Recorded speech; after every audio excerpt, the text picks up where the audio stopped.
Welcome to Connected, a space to reflect on how technology transforms our lives and to seek ways to find balance. In this podcast, we'll talk about the impact of the internet overuse and how it affects both our digital and emotional life. Because being online is part of our reality, but understanding its challenges and learning how to take care of ourselves is our choice. So let's do it together. This is Connected. Let's talk about using the internet in a healthier and safer way. Hi there, welcome to our podcast about how the internet reached the world. I'm Juan Manuel.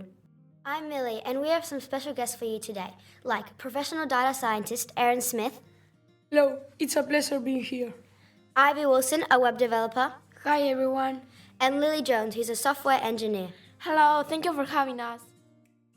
To get started, the first question we have for you is who invented the internet? Ivy, I think you can answer this question. That is a great question. Well, the internet was invented by no one. No one, really? Well, when I mean no one, I mean no one in particular, because several people helped with the networking technology when it was first developed. People like scientists and engineers were brought together to create the ARPANET, which was a web used in education. Oh, I see. And how was the ARPANET used in education? The ARPANET connects host computers, and it stands for Advanced Research Project Agency.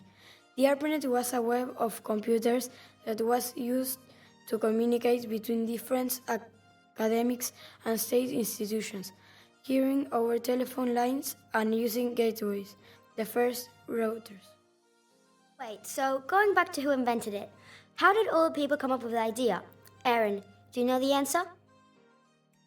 Yes, indeed. According to history, the first schematic view of the internet would not arrive until the early 1960s, when Joseph Carl Robbant came up with a vision of using networks to communicate. So, who paved the internet? Later, other inventors' creations paved the way for the web.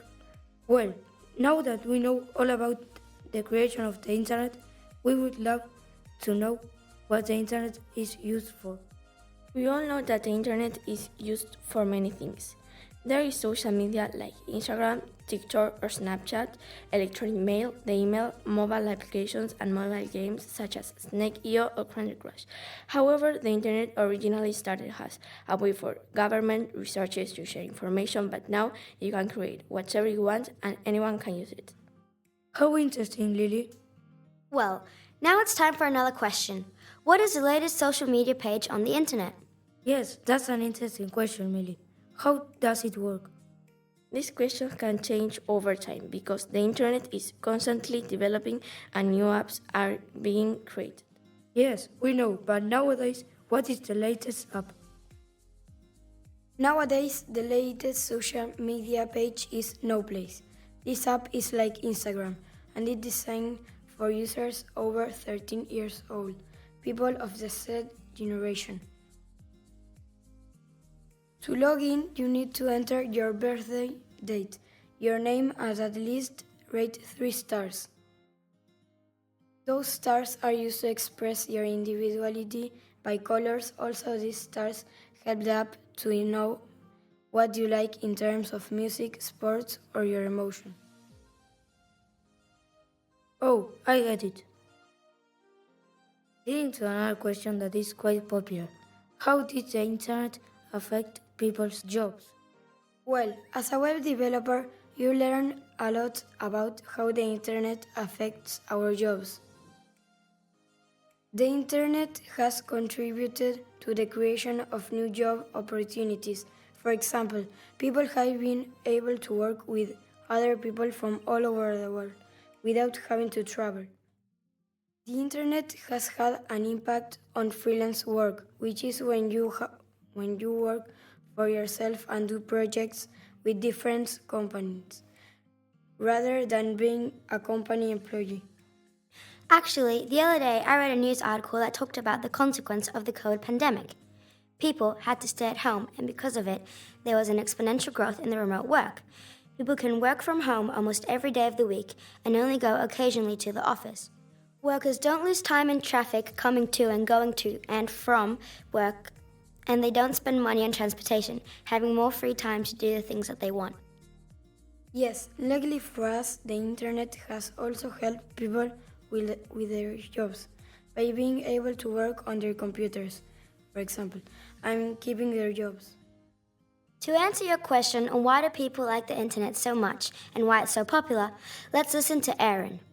Now, you guys know that Vinton Cerf and Robert Hahn helped develop and change the architecture of the internet and added new protocols around 1980 that play a big role in the internet spreading so quickly among the population.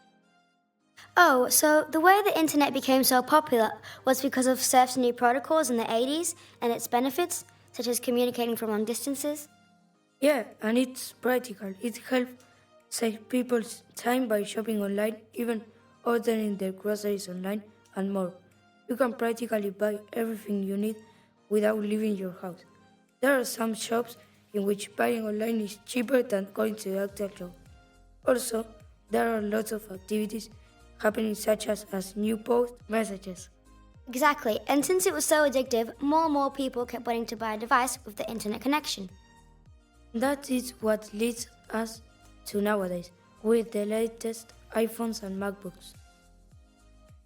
We did a survey to some 4th and 3rd graders on their use of the internet and how much time they spend on it.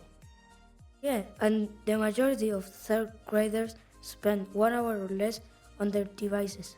The majority happens to be around 38%. After that come those who spend from 1.5 to 2.5 hours on the internet with a total of 32%. 27% of them spend 3 to 4 hours online, and there's a 4% that spends 5 hours or more online. Then we asked 3rd graders what they used the internet for, and the most of them use it to play games or for entertainment such as Spotify or Netflix. 29% of the 3rd graders use social media like TikTok. The lowest percent, 21%, represents those who use it to communicate, such as using WhatsApp. In Form 4, we conducted a survey and then we drew charts. 48% of the kids use the internet from 1.5 to 2.5 hours, while 2.27% of the students use it for 5 hours or more. We also asked them what they use it for, and we saw that they mostly use it for playing games. Using the internet to communicate is not that popular among students in 4th grade. Wow, how interesting. That shows that the older they are, the more they use the electronic devices. Well, thank you so much for having us. Thank you so much, and remember, while the world keeps changing, so does the internet. And this is the end of today's episode of Connected. We hope you find it useful so as to reflect on how we use the internet and social media, and to think of ways of protecting our emotional health in a digital world. And remember, even if we are connected the whole time, the most important thing is to be able to get disconnected when we need it, and to take care of ourselves and of those around us. Thank you for listening. If you like this episode, remember to share it with someone who may need it.